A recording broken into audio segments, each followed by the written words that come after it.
Everyone, आप सब कैसे हैं। मैं उम्मीद करता हूं कि बहुत अच्छे होंगे और अपनी पढ़ाई को बहुत अच्छे से कर रहे होंगे। मैं आकाश कुमार बढ़ाना आईसीटी वर्चुअल क्लासरूम में आपका बहुत बहुत स्वागत करता हूं मेरे प्यारे बच्चों। जैसा आपको पता है कि हमारी जो है बेसिकली 6 क्लास है और 6 क्लास में मेरे प्यारे बच्चों हम लोग देख रहे हैं पृथ्वी हमारा आवास। उसी का बुक है चैप्टर नंबर 6 को हम लोग गौर करके पढ़ रहे हैं और इसी पे चैप्टर नंबर 6 के अंतर्गत जो है मेरे प्यारे बच्चों पृथ्वी के प्रमुख स्थल रूपों को हम लोग देख रहे हैं और हम उनका वर्णन भी कर रहे हैं कि पृथ्वी के कौन कौन से प्रमुख स्थल स्वरूप हैं। ठीक, तो इन्होंने इस पर हमने एक एक करके इन पर सारों पर गौर करके बात करी कि पृथ्वी के कौन से प्रमुख स्थल स्वरूप हैं, क्या उनकी पृष्ठभूमि है, कैसी है स्थल रूप। ठीक, तो आपको पता होना चाहिए और इसी को हमने थोड़ा सा गौर करके भी आपका इस लेक्चर के माध्यम से आपका हमने इनको देख लिया। क्लियर है?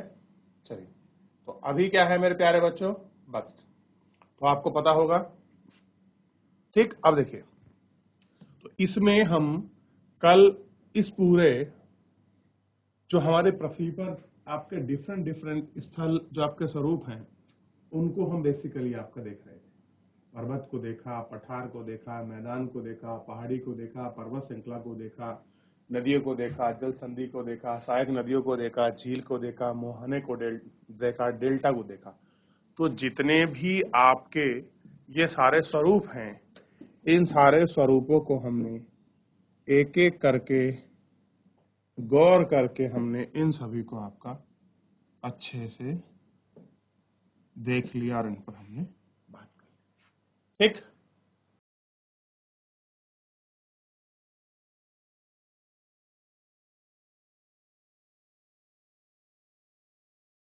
चलिए आगे बढ़ रहे।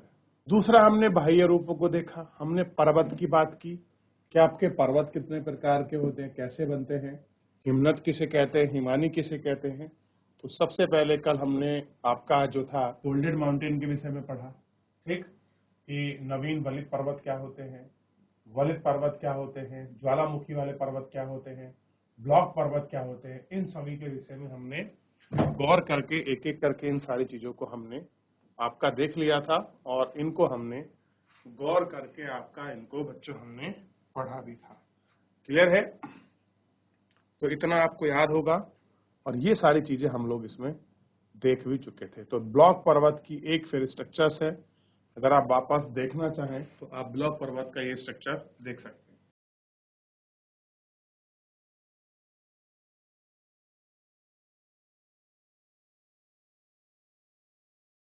क्लियर?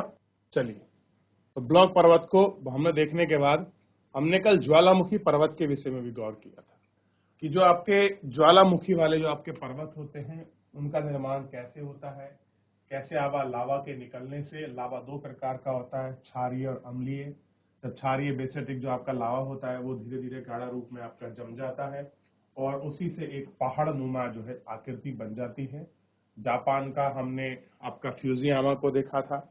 ठीक है, और हमने कोटोपैक्सी की भी बहुत से समुद्र ऐसी जगह जिनकी हमने आपका बात की थी। कल आपको पता होना चाहिए जब मैं आपको पढ़ा रहा था तो अफ्रीका में माउंट किलिमंजारो मैंने आपको बताया था कि ज्वालामुखी पर्वत में माउंट किलिमंजारो अफ्रीका में है और जापान का वो आपका फ्यूजियामा। ठीक, ये हमने सब आपको बता दिए थे।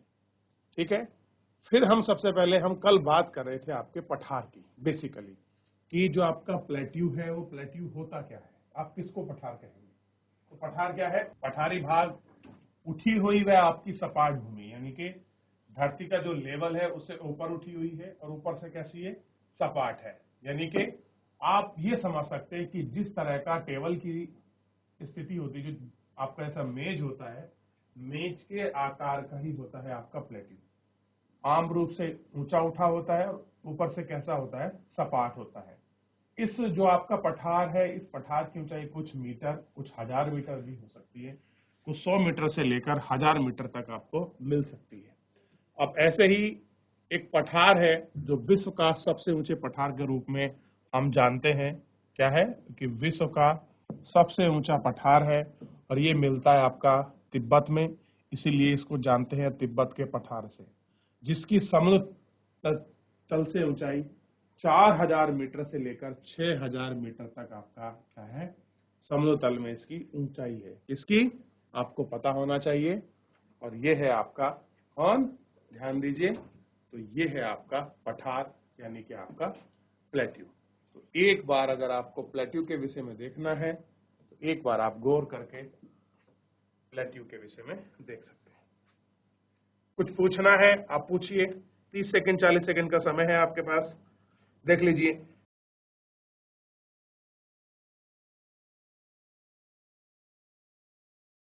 चलिए आगे बढ़े,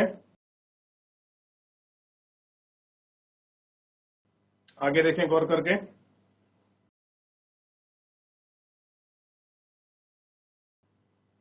पठार बहुत उपयोगी होते हैं। कह रहे हैं अगर हम पठारों की बात करें तो जो आपके प्लेट्यू हैं ये बड़े आपके बेनिफिशियल हैं। बड़े कैसे हैं आपके, लाभदायक हैं।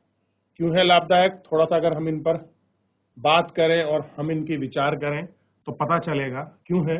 क्योंकि इनमें खनिज की प्रचुरता होती है, यानी कि इनमें जो आपके मिनरल है, जो आपके खनिज हैं, उनकी मात्रा बहुत अधिक पाई जाती है। यही कारण है कि विश्व के बहुत से खनन क्षेत्र पठारी भागों में स्थित हैं। और कह रहे हैं कि विश्व के बहुत सारे ऐसे खनन वाले क्षेत्र हैं जो इस क्षेत्र में आपके स्थित है। ठीक, अफ्रीका का पठार सोना व हीरे की खान के लिए प्रसिद्ध है। अफ्रीका का एक प्लेट्यू है वो सोने के लिए और वहां से क्या निकलते हैं, हीरे, इसके लिए आपका प्रसिद्ध है। भारत में छोटा नागपुर के पठार लोहा, कोयला तथा मैग्नीज बहुत बड़े भंडार पाए जाते हैं। कैसे हैं, बहुत बड़े भंडार के रूप में मिलते हैं। ठीक, पठारी क्षेत्रों में बहुत से जलप्रपात हो सकते हैं क्योंकि यह नदी ऊंचाई से गिरती है। भारत में छोटे नागपुर का पठार, स्वर्णरेखा नदी पर हुंड्रू जलप्रपात तथा कर्नाटक में जोग जलप्रपात इसके जलप्रपातों के उदाहरण हैं। कैसे हैं, आपको पता करना है कि आपके पठारी क्षेत्र में बहुत सारे आपके जलप्रपात हैं और आप उन जलप्रपात को देखोगे तो नदियों की ऊंचाई से गिरते हुए आपको दिखाई देंगे। और भारत में छोटे नागपुर का पठार स्वर्ण रेखा नदी के पठार पर स्थित है और यहीं मिलेगा हुंड्रू जलप्रपात, बड़ा फेमस है हुंड्रू जलप्रपात। और कर्नाटक में जोग जलप्रपात, ठीक, इसके उदाहरण है। तो भारत में छोटा नागपुर का पठार कहाँ है आपको देखना है। ठीक, स्वर्ण रेखा नदी कहाँ बहती है, छत्तीसगढ़ में। वहीं क्या है, छोटा नागपुर का प्लेट्यू है, वहां से निकलती है स्वर्ण रेखा नदी और स्वर्ण रेखा नदी से नीचे गिरता है हुंड्रू जलप्रपात, क्लियर है। और कर्नाटक में निकलता है जोग जलप्रपात, जलप्रपात मतलब झरना बेसिकली। ठीक, उदाहरण के लिए लावा पठार में काली मिट्टी प्रचुर है। और कह रहे जो भी ये आपका प्लेट्यू क्षेत्र है खास कर ये कैसा है, ये काली मिट्टी की प्रचुर मात्रा का है, यानी कि इसमें काली मिट्टी। अब लावा है यानी कि आपको ये भी समझ आ रहा है कि ये जो आपका प्लेट्यू है किससे बना है, लावा से बना है। यानी कि पृथ्वी के अंदर से जब आपका ज्वालामुखी का उद्गार हुआ तो बहुत बड़े क्षेत्र में ये क्या हो गया, आपका लावा जो था फैल गया और एक बहुत मोटी ऊटी शील्ड बन गई और उसी पर है ये पूरा छोटा नागपुर। ठीक, जो उपजाऊ है, खेती काफी अच्छी होती है और कई पठारों में रमणीय स्थान भी हैं और कुछ आपके घूमने के पर्यटक स्थल भी हैं। यानी कि जो जितने भी ये आपके पर्यटक स्थल हैं और बहुत सारे ऐसे हिस्टोरिकल प्लेसेस हैं, नेचुरल कंडीशन में हेरिटेज हैं, ये सब आपका है।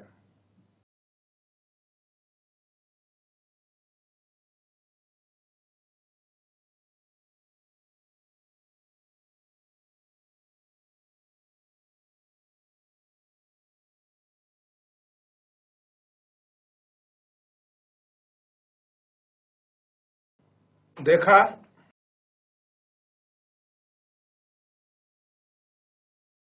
चलिए अगर पढ़ लिया है, देख लिया है, समझ लिया है तो आगे बढ़ जाएं। चलिए आगे देखते हैं। अब बात कर रहे हैं प्लेन की, मैदान की। क्या आपके मैदान क्या होते हैं, प्लेन किसको कहते हैं। अगर मैं आपसे पूछूं कि प्लेन क्या है, मैदान क्या है, तो आप किसको कहेंगे कि ये मैदान, बताइए आप मेरे प्यारे। आप किसको कहेंगे कि ये भाग आपका मैदानी भाग है या ये आपका प्लेन।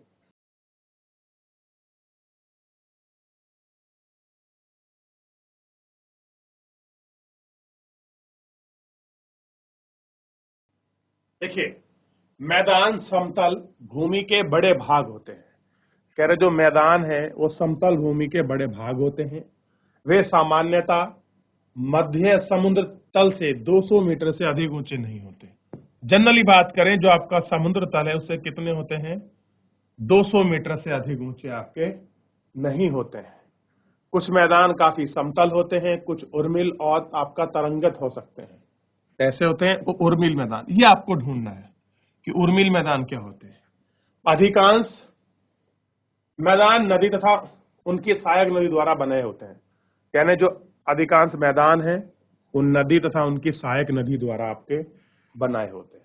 नदियां पर्वतों के ढाल पर नीचे की ओर बहती हैं, उन्हें अपर्दित करती हैं। कैसा होती है? नीचे की ओर बहती हैं और उन्हें अपर्दित करती हैं। वे अपर्दित पदार्थों को अपने साथ आगे की ओर ले जाते हैं। अपने साथ ढोने जाने वाले पदार्थ जैसे पत्थर, बलवा, सिल्ट को घाटी में निक्षेपित करते हैं। कह रहे पत्थर हो गया, बलवा हो गया, सिल्ट हो गया, वे घाटी में आपका निक्षेपित कर देते हैं इनको सारे को। थर्ड, और इन्हीं निक्षेपण से मैदान का निर्माण होता है और इन्हीं से क्या होता है? आपका मैदान का जो निर्माण है वो होता है। क्लियर है? तो प्लेट्यू कैसे अलग है आपका मैदान? क्लियर है? मैदान क्या होते हैं कि नदी द्वारा अपर्दित की गई अपने निक्षेप से जहां पर उसको जमाती है वहां पर मैदान का निर्माण करती है। एग्जाम्पल देखिए, जब गंगा ऋषिकेश हरिद्वार से निकलकर क्या होती है? समतल भाग में प्रवेश करती है तो अपने द्वारा लाए गए अवसाद का वहां जमाव करती है और एक बहुत बड़े मैदान का निर्माण करती है। यही कारण है कि पहाड़ से निकलने कर और जब तक बे ऑफ बंगाल में गिरने तक वो क्या करती है? आपका मैदान का निर्माण करती है। कौन करती है? गंगा। तो अपने साथ क्या लाती है? कंकड़, पत्थर, बालू, सिल्ट, ये सारी चीजें अपने साथ लेकर आती है और यही कारण है ये पूरा क्षेत्र आपका मैदानी क्षेत्र है और यहाँ पर आपका क्या मिलती है? आपका बहुत सी चीजें। चलिए देख लिया, आगे बढ़े। सामान्यतः मैदान बहुत अधिक उपज देते हैं। यह परिवहन के संसाधनों का निर्माण करना आसान नहीं होता। कह रहे कि हमारे साथ बहुत सारी उपज देते हैं और परिवहन के जो साधन हैं उनका निर्माण करना क्या नहीं होता? आसान नहीं होता है। इसलिए ये मैदान विश्व के सबसे अधिक जनसंख्या विस्फोट वाले भाग होते हैं और यही कारण है कि यहाँ पर मैदानों में विश्व की सबसे अधिक जनसंख्या पाई जाती है। आप अगर देखोगे तो गंगा के मुहाने से लेकर और जहां पर गंगा नदी डेल्टा बनाती है, ये भारत का सबसे डेंस पॉपुलेशन वाला भाग आपको मिलेगा। क्या मिलेगी? बहुत ज्यादा मात्रा में आपको पॉपुलेशन आपको मिलेगी। क्लियर है? कारण जानते हैं आप क्या?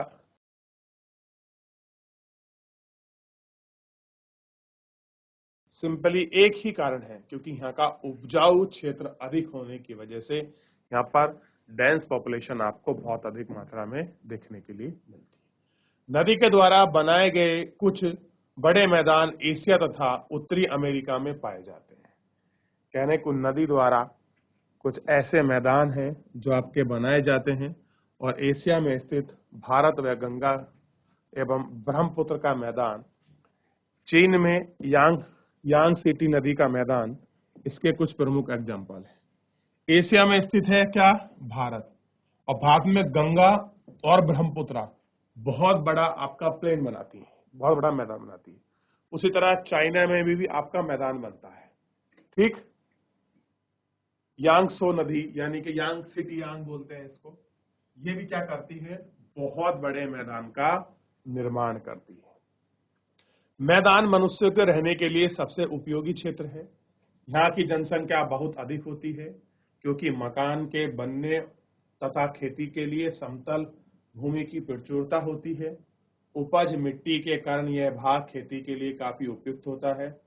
भारत में गंगा का मैदान देश में सबसे अधिक जनसंख्या वाला है। ठीक, भारत का जो मैदान है वो सबसे अधिक आपका जनसंख्या वाला क्षेत्र है। ऐसा है, सबसे अधिक आपका जनसंख्या वाला क्षेत्र है।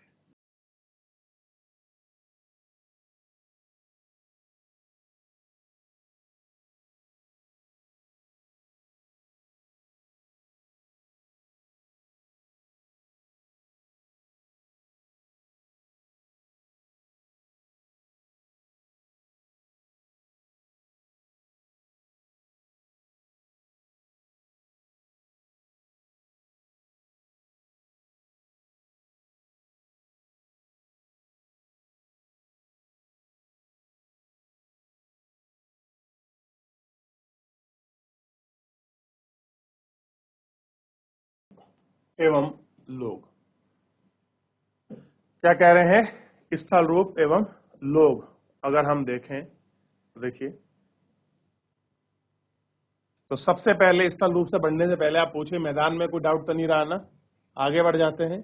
स्थल रूप की थोड़ी सी हम बेसिकली जो और चीजें हैं और उसमें जुड़ी और बहुत सारे तथ्य हैं उनको हम देख लेते हैं। स्थल रूप की विभिन्नता के अनुसार ही मानव विभिन्न प्रकार के जीपायन करता है। कह रहे हैं कि स्थल रूप अलग अलग है, यही कारण है कि मानव का विभिन्न प्रकार का जो जीवन यापन है वो बड़ी आसानी और सरलता से होता है। पर्वतीय क्षेत्र का जीवन कठिन होता है। कह रहे जो पहाड़ी क्षेत्र है, जो हिली एरिया स्टेशन है, उनका जीवन कैसा है? कठिन है। मैदानी क्षेत्र का जीवन पर्वतों की तुलना में सरल है। कह रहे हैं कि पहाड़ के जीवन से प्लेन का जीवन ज्यादा सरल है। मैदानों में फसलें उगाना, घर बनाना, सड़क बनाना पर्वतीय क्षेत्र की तुलना में अधिक आसान होता है। विभिन्न प्रकार के स्थल स्वरूपों पर रहने वाले लोगों में रहन सहन के तरीकों में कुछ अंतर होता है। क्या आप उनमें से कुछ अंतर को बता सकते हैं? कभी कभी प्राकृतिक आपदाएं जैसे भूकंप, ज्वालामुखी, तूफान, बाढ़ बहुत विनाशकारक होते हैं। इन्हीं आकस्मिक घटनाओं के बारे में जागरूकता पैदा करके हम इन पर आने वाले खतरों को कम कर सकते हैं। हम किन तरीकों से जल और थल स्थल का उपयोग में ला सकते हैं, इसका पता हमें अपने आस पड़ोस के क्षेत्र से लगा सकते हैं। हम स्थल का उपयोग गलत तरीके से करते हैं, जैसे भूमि पर मकान का निर्माण करना। इसी प्रकार हमें कूड़ा किसी अधिक पर पानी फेंक देते हैं जो वहां पर गंदा कर देता है। हमें प्रकृति के इस महत्वपूर्ण वरदान का उपयोग इस प्रकार नहीं करना चाहिए। उपलब्ध भूमि केवल हमारे उपभोग के लिए नहीं है, यह हमारा कर्तव्य है कि हम अपने आने वाली पीढ़ियों को, पृथ्वी को सुरक्षित रखें, कि जो हमारी आने वाली पीढ़ियां हैं हम उनके लिए कैसा रखें? आपका सुरक्षित रखें। ठीक, चलिए थोड़ा देखिए ये मैदान, ये इमेज देख के आपको कहाँ की याद आ रही है? कहाँ का हो सकता है ऐसा चित्र?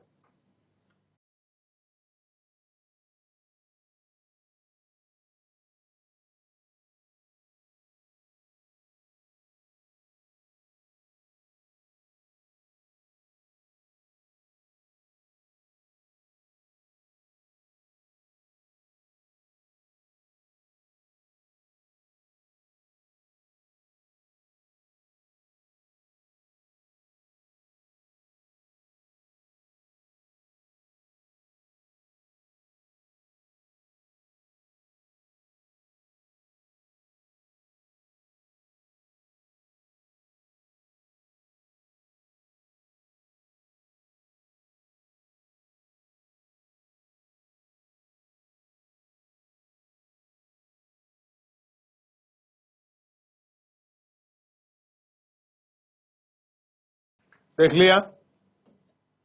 अब कुछ ऐसे ही स्थल स्वरूप है। अब देखिए, एक ये रस्सी का पुल बना हुआ है अरुणाचल प्रदेश में, आप इसको गौर करके देख सकते हैं। ठीक, और बहुत सारे चित्र हैं। उधर देखिए एक प्रदूषित नदी है, इसका इमेज आप देख सकते हैं। क्या आप अपने परिवार को, अपने समाज को, आने वाली पीढ़ियों को इस प्रकार का आप वातावरण देंगे? क्या इस प्रकार का वातावरण देंगे आप अपनी आने वाली पीढ़ियों को?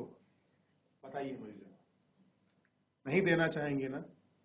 अपनी जो आने वाली पीढ़ियां हैं, आप चाहेंगे कि वो स्वच्छ, समृद्ध और एक अच्छे स्वच्छ पर्यावरण में जन्मे और उनका स्वास्थ्य बिल्कुल कुशल मंगल में रहे। आप यही चाहेंगे?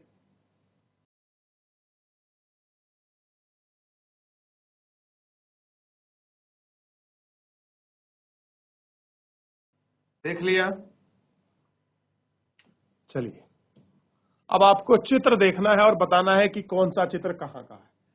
जैसे कि चित्र नंबर 1 है, 2 है, 3, 4।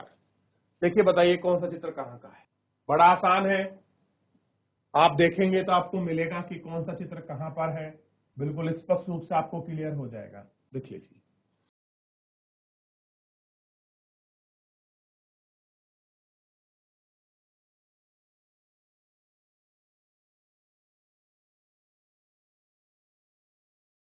देख लिया। तो एक चित्र ऊंट वाला आपका रेगिस्तान का है। कहां का है?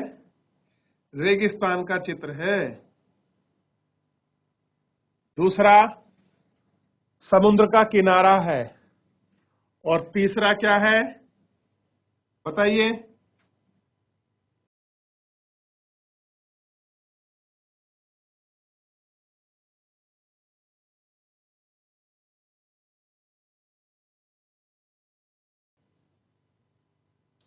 केरल में जो आपका बोटिंग रेस होती है उसका है।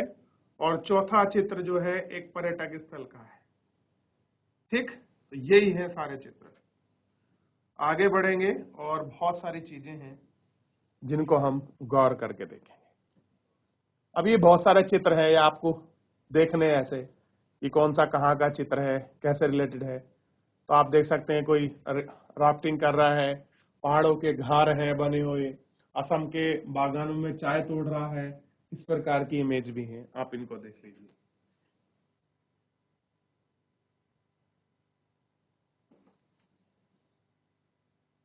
हुआ कुछ क्लियर? चलिए, ये सब देख लिया हो तो इसके ऑप्शन वाले क्वेश्चन पर हम लोग चलते हैं। कह रहे सही उत्तर को चिन्हित करिए। पर्वत पठारों से भिन्न होते हैं। किस तरह से? ऊंचाई के आधार पर पर्वत पठारों से भिन्न है, ये इसका सही है। ठीक। हिमानी कहां पाई जाती है? तो मैदानों में तो मिलेगी नहीं, पठारों में भी नहीं मिलेगी, तो कहां मिलेगी हिमानी? आपका ध्यान रखना है, पर्वतों में।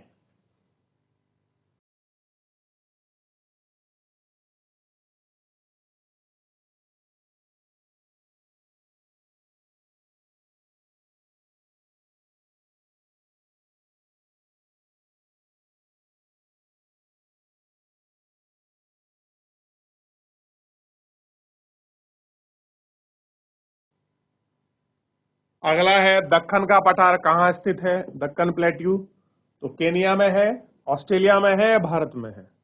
तो आंसर बड़ा साफ है, दक्कन प्लेट्यू भारत में।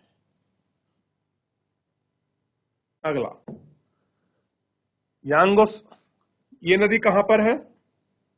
तो चाइना, मैंने आपको बताया था। यूरोप की एक महत्वपूर्ण पर्वत श्रृंखला कौन सी है? कितनी बार हम आपको बता चुके हैं, अल्पस।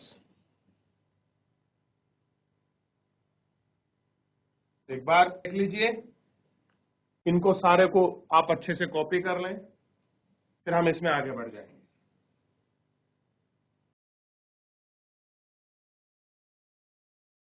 देख लिया?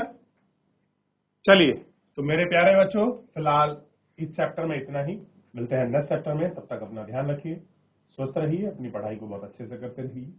मुझसे जुड़ने के लिए आपका बहुत बहुत धन्यवाद।